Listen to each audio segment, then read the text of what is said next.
As the world falls away, and I can't find a reason. As the world turns to gray, it's killing me unwillingly, and I am just the same as you.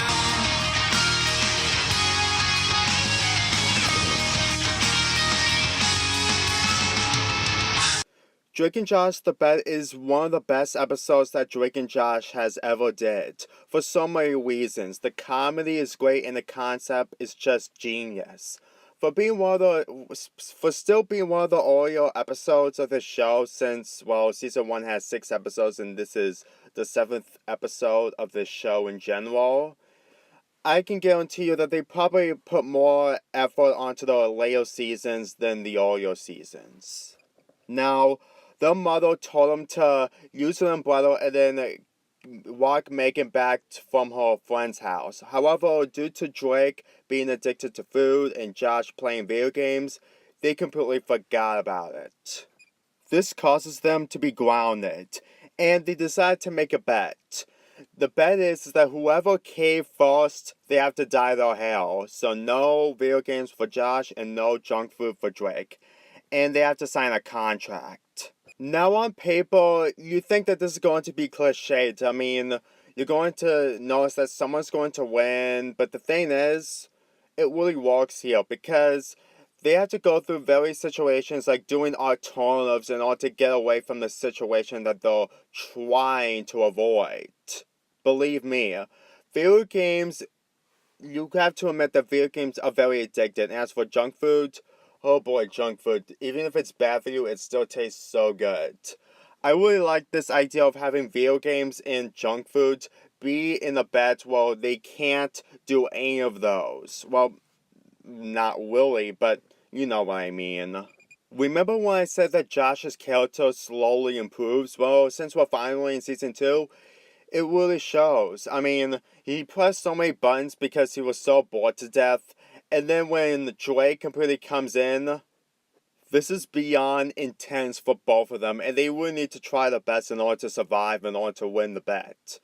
However, the thing that Drake did was because of eating all that junk food, is that he's accustomed to junk food. Why do I say that? He's starting to get rashes. Believe me, people have different abilities on how they got rashes, but here, man, Drake is in a big predicament that he has to eat junk food no matter what. And then we get into the part where it's probably the most popular and most infamous line in this entire episode, and the show in general. What's a game sphere? Only the most sophisticated gaming experience ever created by humans, and it's spherical. Spherical! I really love Josh's lines in this show so much. Anyway, Granny gave him a Game Sphere, which is basically this show's version of the GameCube, basically. And since that Drake didn't eat anything yet, Josh still can't play anything.